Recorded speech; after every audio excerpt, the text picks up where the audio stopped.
On Ninja News Japan, I have talked about the Olympics almost endlessly, and I've not actually enjoyed it.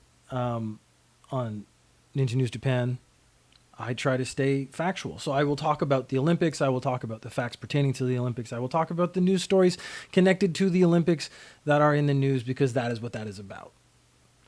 This is not what that's about. This is supposed to be the slightly longer form Velocipodcast. The idea is that I just talk about one topic for an extended period. So it's not little bits. Now, let me tell you right off the bat, I fucking hate the Olympics.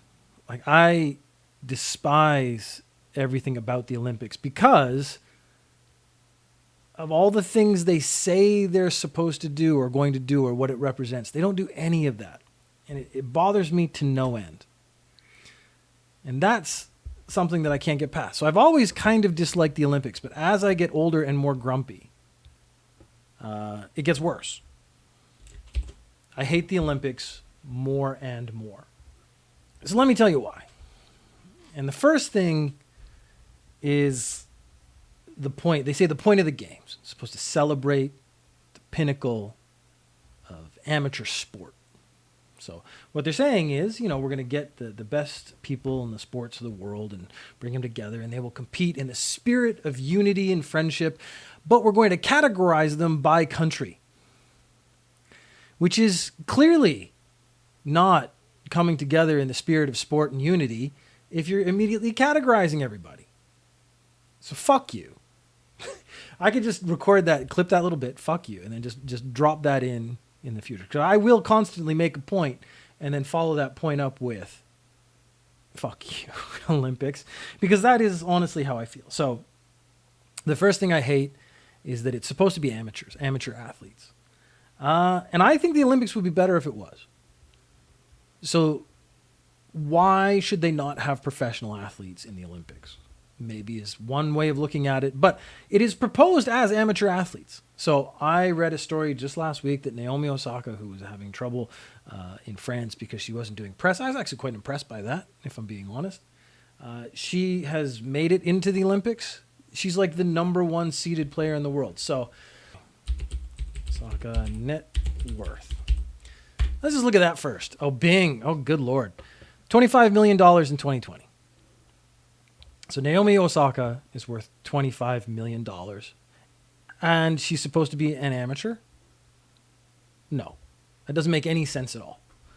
She is beyond a professional. She's now hit the elite status of someone who has a team.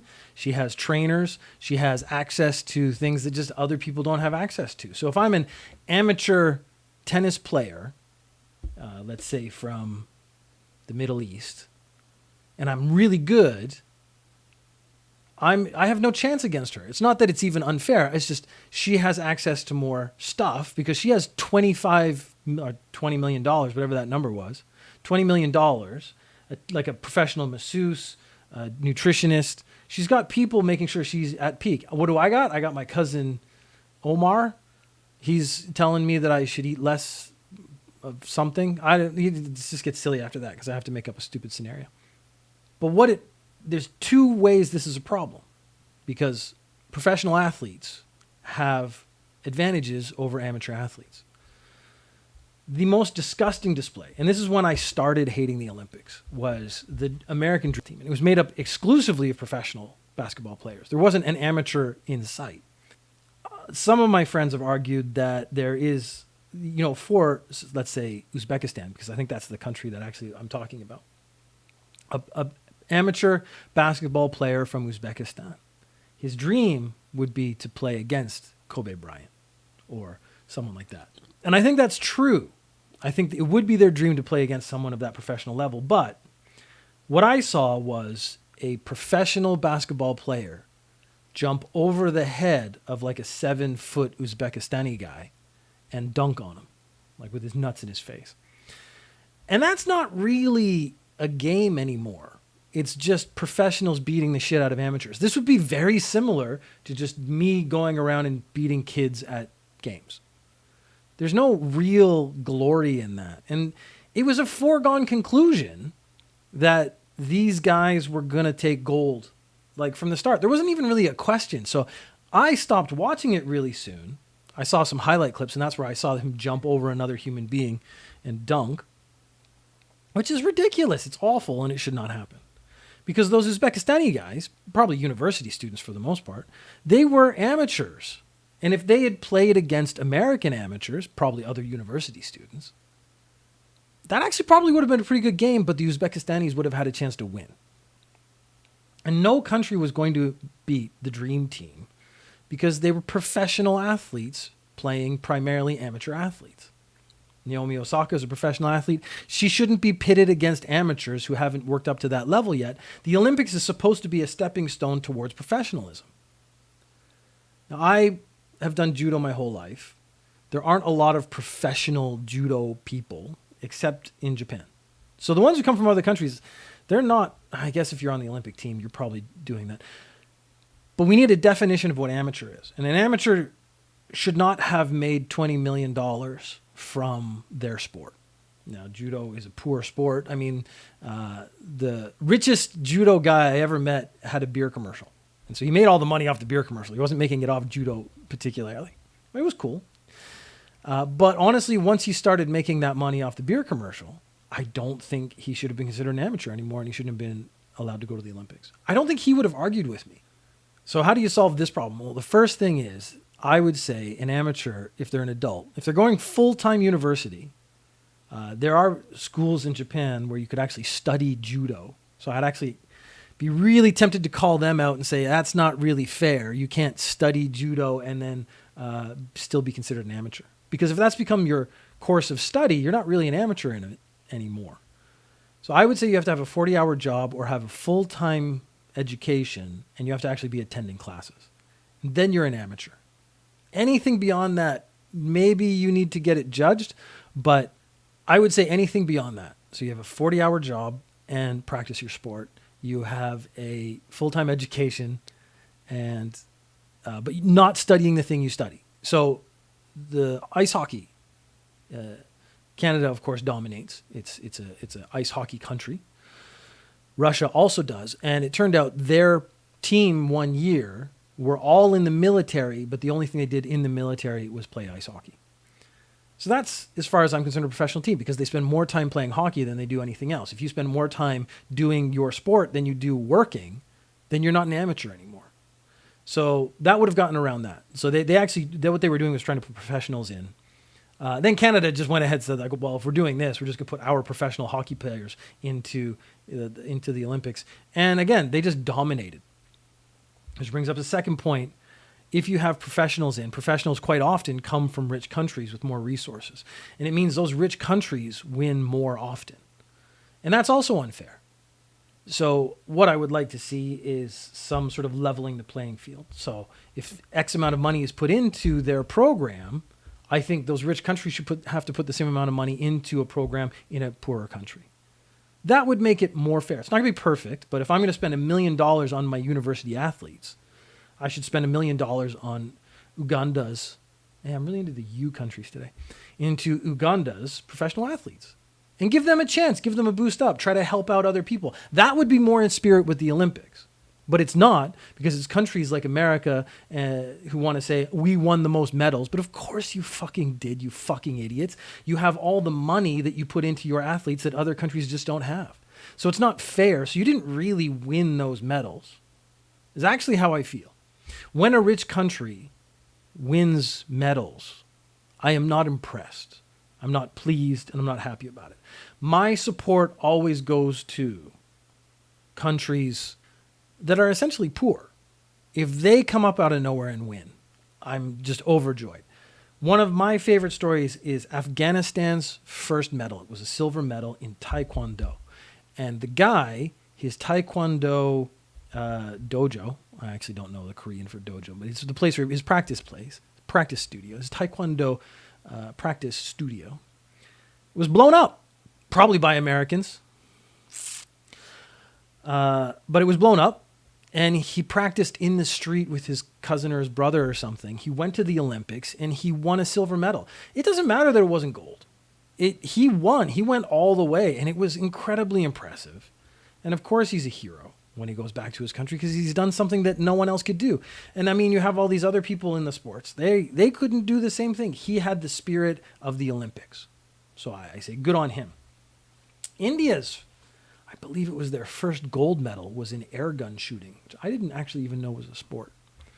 I made a quiz for my company, and I looked up a bunch of like countries' first medals and countries' first gold medals and stuff. And those, it's the smaller countries, and it's just a more impressive. If you look at the story behind it, it's always more impressive, the story.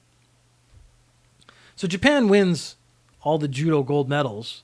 I'm not particularly impressed by that because they're not generally amateurs fighting actual amateurs. So like the guy from Norway who has a full-time job and practices judo on the side, the fact that he gets a bronze against two Japanese guys who took silver and gold who do nothing else but do judo, and this is supposed to be amateur, that's bullshit.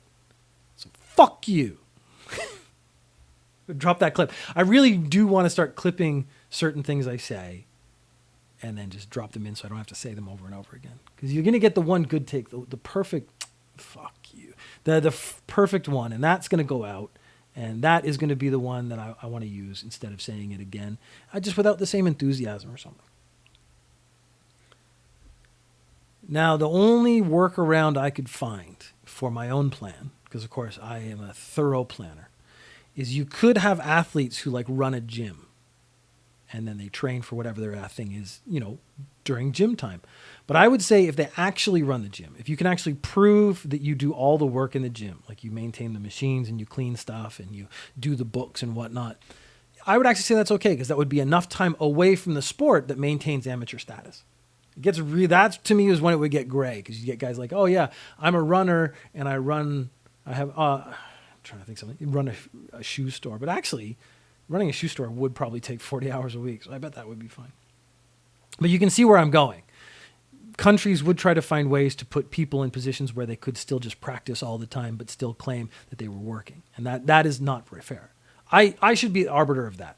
The Olympics should hire me and be the arbiter of who is a professional and who is, because I would sit down with Naomi Osaka. I go, hey, did you get endorsements from Nike? And she would go, yeah. I go, well, not really an amateur then, are you? Oh, but that's like advertising. That's not, from my sport. Oh yeah, so the French Open, how much money did you make from that?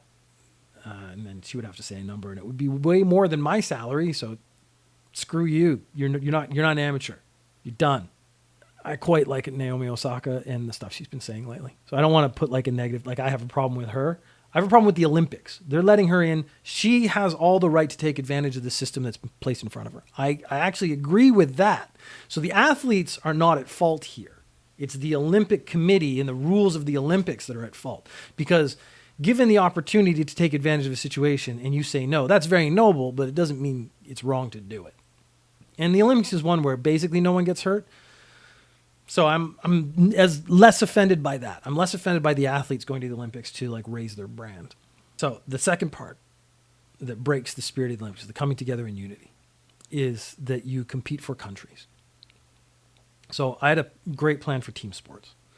For team sports, so let's just choose baseball. Baseball's been reintroduced to the Olympics this year, so let's choose baseball. You choose, so you're America, you choose the members for your Olympic baseball team, but they do not play for America. They and every other baseball team, so it would be Japan and Cuba and all the sort of big baseball countries who want to compete in this, they all get put into a pool. And new teams are made that are mixed. It isn't an American team. It isn't a Japanese team. It isn't a Cuban team. It is just Team A. You maybe give them a name. I don't know. Let them worry about that. But Team A, it's chosen by lottery. So if you go back to the dream team and the Uzbekistani kid who got dunked on with a pair of nuts in his face, he would have the opportunity not to play against his hero. He would actually have the opportunity to play with his hero. Because it would be like an Uzbekistani guy and a Korean guy and an American Dream Team member and a Japanese guy. And then the Japanese guy and the Korean guy don't get along because of history. But then really what you would have is what the Olympics says it's about, coming together. So the team, there would be language difficulties. They all know how to play the sport. They all know the rules. So that's actually not a problem. They would all know their positions. So you wouldn't need to teach them anything because they are at that level. They're at the Olympic level athlete. Now you have a team that if they can overcome the language differences, if they can overcome adversity, if they can come together as an actual team, they are going to win. And that is a more inspirational story than the Americans who had all the money won and had all the training and stuff and used all their professional athletes who all have like $20 million, $30 million, homes and stuff. It just goes back to like, how is that an impressive feat? America takes all the golds, but they've put all the money into their athletes that other countries just don't have. The American would be in a position to teach his teammates.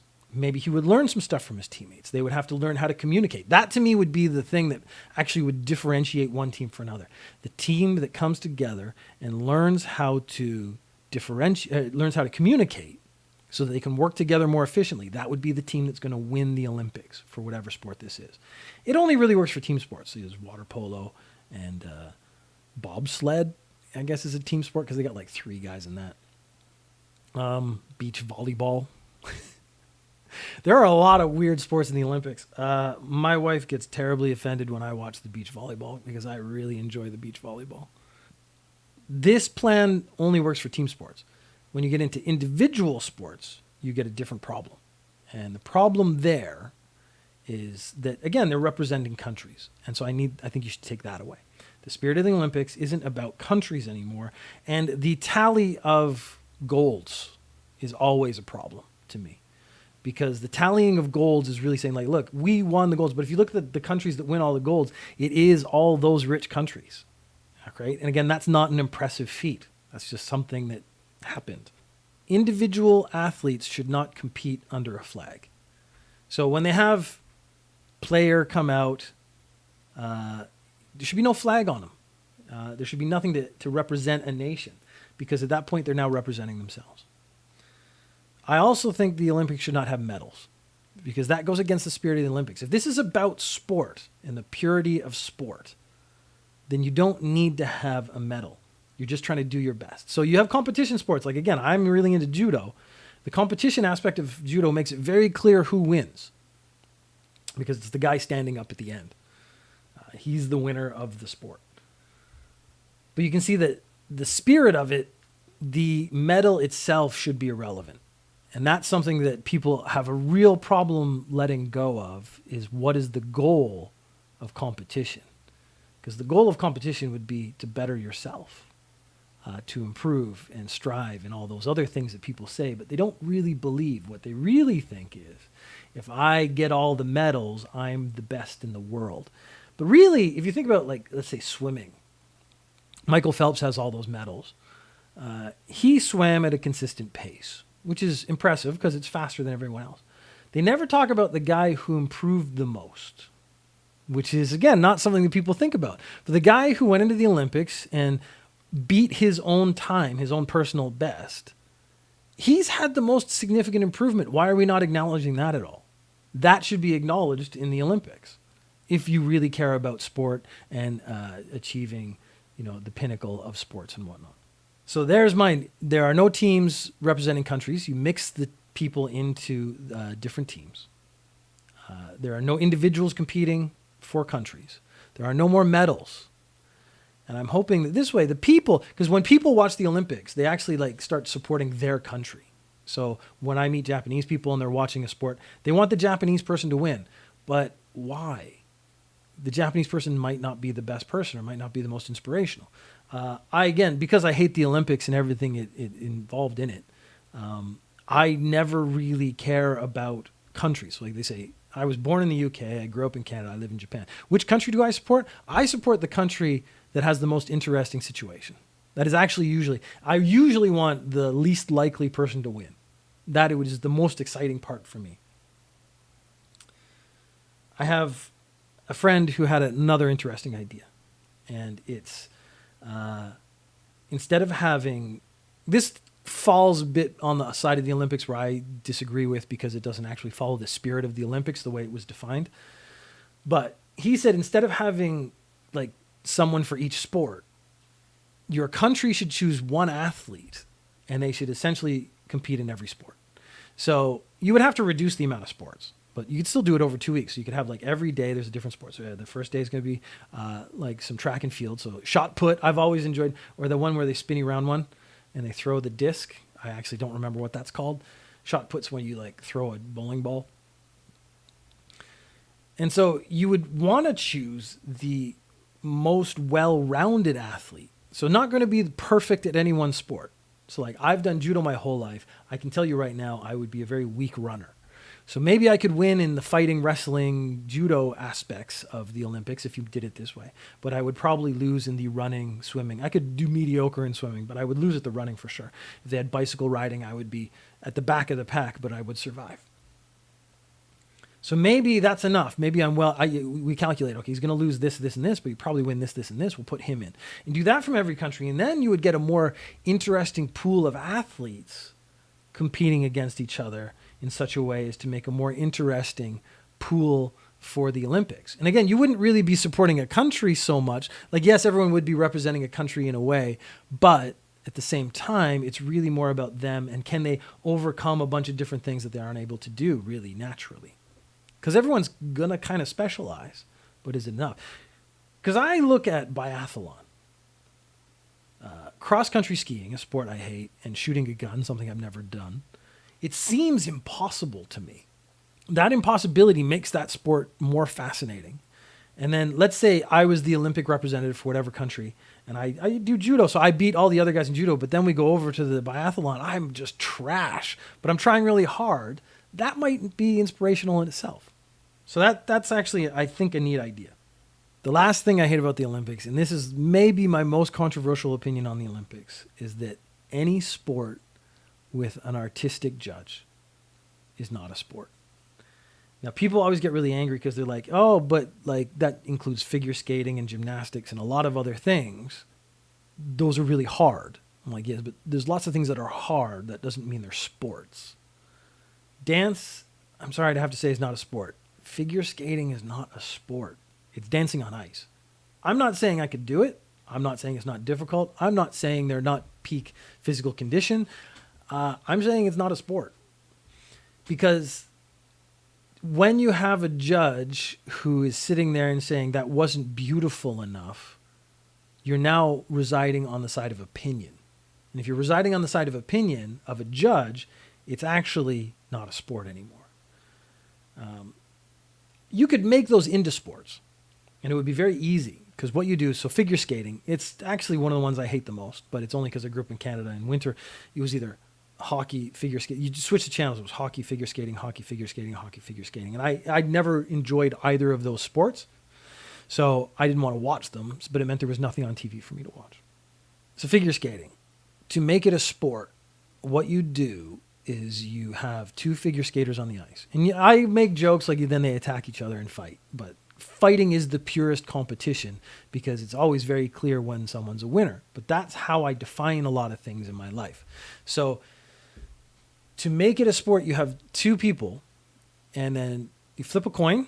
So it's pretty fair. Whoever goes first, that person doesn't move. And then the second person doesn't move. And then the first person does two moves. And then the second person does two moves. And they basically go back and forth until someone falls down. And that's the loser.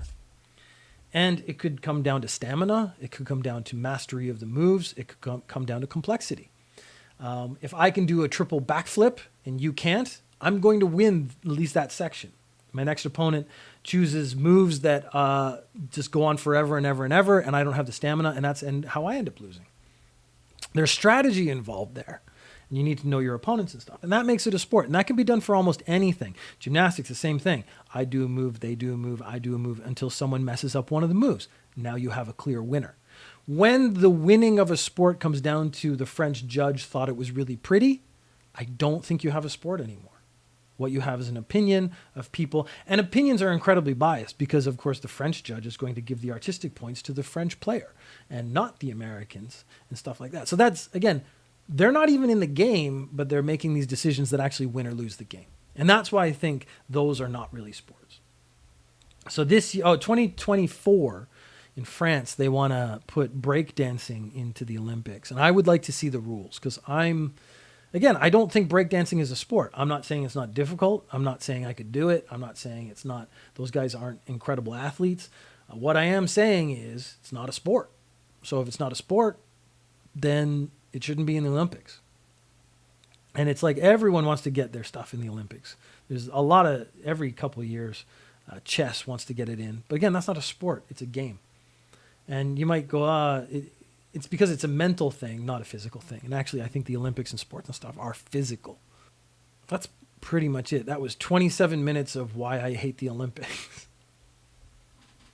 I recorded Ninja News Japan this morning, and Ninja News Japan this morning was a lot of the Olympic stuff, and it ended off with a judo lady saying she's on the Japanese Olympic Committee and just saying like everyone's been misled by this. And she's like on the committee to make the Olympics happen, and she's like crapping on all the people in charge, which I quite enjoyed. But it really got me going because, yeah, the Olympics overall is conceptually garbage. I think it's a nice idea, and I think it would be, if they stuck to the things they say, it would be good, but they don't. And so it's gotten incredibly bullshit.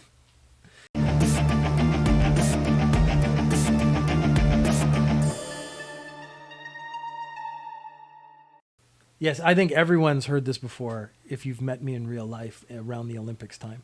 But I figured it should be recorded for posterity. And if it's recorded for, then I don't have to tell this story again. If I just remember this episode number, I can just go, hey, listen to CMcB episode whatever, and don't talk to me ever again. I think that might be why I'm doing podcasts, so that I can just stop talking to people and just reference podcasts and tell them to go listen to that. Eventually, I will do a podcast and never speak to anyone again. What Sean has just posted in the chat is your kids will have quite the trip listening to these podcasts in 2040. I assume that's when I'm dead. You can, when I die, actually play most of my thoughts and ideas, which is be a weird way to eulogize me. So they'd be like, hey, here's some dumb shit Peter said when he was alive. And you could actually play it and my voice would come out.